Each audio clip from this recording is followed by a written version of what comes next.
आज को income tax का पेपर है, इसीलिए आज मैं आपको most important questions income tax के डिस्कस कर रही हूँ। लुक स्टूडेंट्स, आप स्टूडेंट्स हमेशा पूछते रहते हैं कि क्या थ्योरी प्रिपेयर करने से हमारे फुल मार्क्स आ जाएंगे क्या?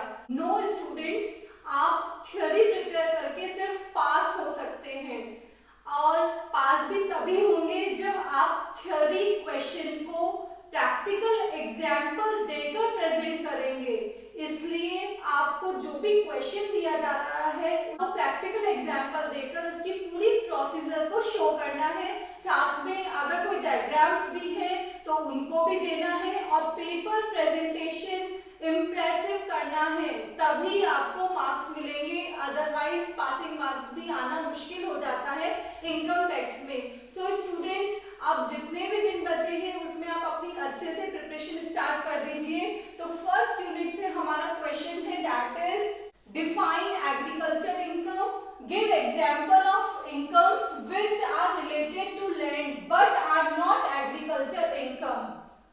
कृषि आय की परिभाषा दीजिए, ऐसी आय के उदाहरण दीजिए जो भूमि से तो संबंधित है लेकिन कृषि आय न हो। Next is, how is residential status of an assessee determined for income tax purpose, explain the relationship between residence and tax liability. आयकर के लिए व्यष्टि करदाता की निवास स्थिति का निर्धारण किस प्रकार किया जाता है, निवास स्थान एवं कर दायित्वों के आपसी संबंधों को स्पष्ट कीजिए। इसकी टेबल आपको अच्छे से लर्न करनी है। Income earned during the previous year is taxed in the assessment year, explain the rule and state the exceptions. गत वर्ष में अर्जित आय पर कर निर्धारण वर्ष से कर लगता है, इस नियम को समझाइए और इसके अपवाद बताइए। आपके पास ये क्वेश्चंस आ गए हैं, अच्छे से प्रिपरेशन में जुट जाइए। Unit 2, explain the process of calculating income from business and profession under the income tax act 1961, specify the expenses allowed in business. आयकर अधिनियम 1961 के अंतर्गत व्यवसाय एवं पेशे से संबंधित आय की गणना की प्रक्रिया को समझाइए। स्पष्ट कीजिए एक व्यापार में कौन से व्यय स्पष्टतः स्वीकृत है। अभी आप प्रोसीजर समझाएंगे तो इसका पूरा फॉर्मेट प्रिपेयर करना होगा with example. What is meant by annual value of house property, how it is determined under different circumstances, what deductions are allowed from annual value in computing taxable income from house property। मकान संपत्ति के वार्षिक मूल्य से क्या तात्पर्य है, इसका निर्धारण विभिन्न दशाओं में कैसे किया जाता है, वह स्वीकृत कटौतियों की चर्चा कीजिए। लुक स्टूडेंट्स, हमने previous 7 year papers of BCom part 2 upload कर रखे हैं हमारे चैनल पे। आप उन पेपर्स के जितने भी क्वेश्चंस हैं उनको अच्छे से करके जाएंगे, चाहे प्रैक्टिकल हो चाहे थ्योरी हो, जिससे कि एग्जाम से पहले आपकी अच्छी प्रिपरेशन हो जाएगी। अगर आप उन एडजस्टमेंट्स को याद रख लेते हैं या ध्यान रख लेते हैं तो फ्रीक्वेंटली आप क्वेश्चन सॉल्व कर पाएंगे, क्योंकि उसी से रिलेटेड 70% एडजस्टमेंट आपको मिल जाएंगे। So prepare all the previous year papers for practical as well as theory.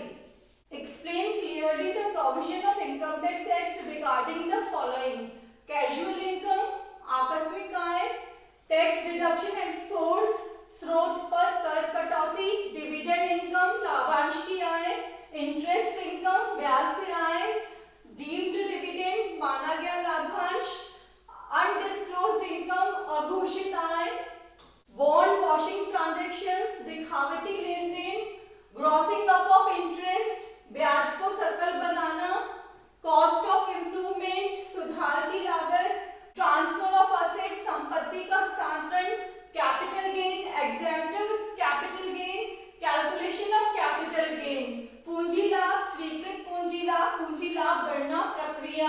Income tax में अधिकतर बच्चे फेल हो जाते हैं, इसलिए स्टूडेंट्स आप यूनिट वाइज प्रिपरेशन कीजिए एटलीस्ट, जिससे कि आपके पासिंग मार्क्स आ जाए। Unit 4, discuss the provision of income tax act relating to the set off and carry forward of losses, हानियों की पूर्ति एवं उन्हें आगे ले जाने से संबंधित आयकर अधिनियम के प्रावधानों का वर्णन कीजिए।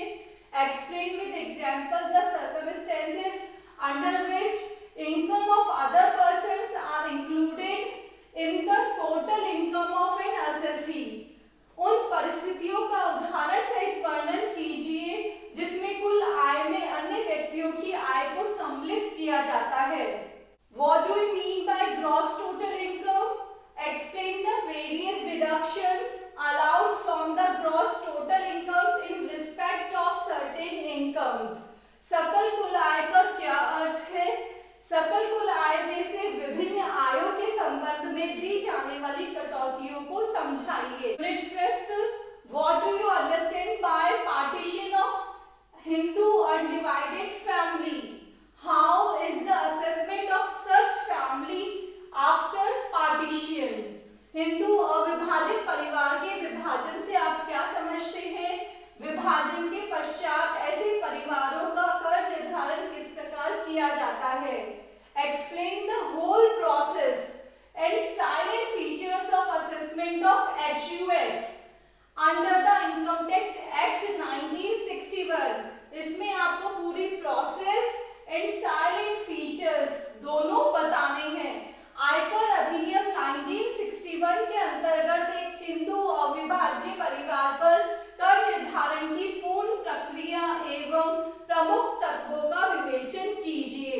Notes on circumstances where e filing of return mandatory, परिस्थितियां जहां रिटर्न दाखिल की ई फाइलिंग अनिवार्य है। Steps to file income tax return online, online आयकर रिटर्न दाखिल करने के चरण। What do you mean by firm? Explain the procedure of computation of tax payable by a firm. साझेदारी फर्म से आप क्या समझते हैं? एक फर्म द्वारा देय आयकर की गणना की प्रक्रिया को समझाइए। What do you mean bye tax assessment? Explain the various types of tax assessment. कर निर्धारण से आप क्या समझते हैं? कर निर्धारण के विभिन्न प्रकारों का वर्णन कीजिए। Look students, इस वीडियो में हमने थ्योरी क्वेश्चंस को डिस्कस किया है।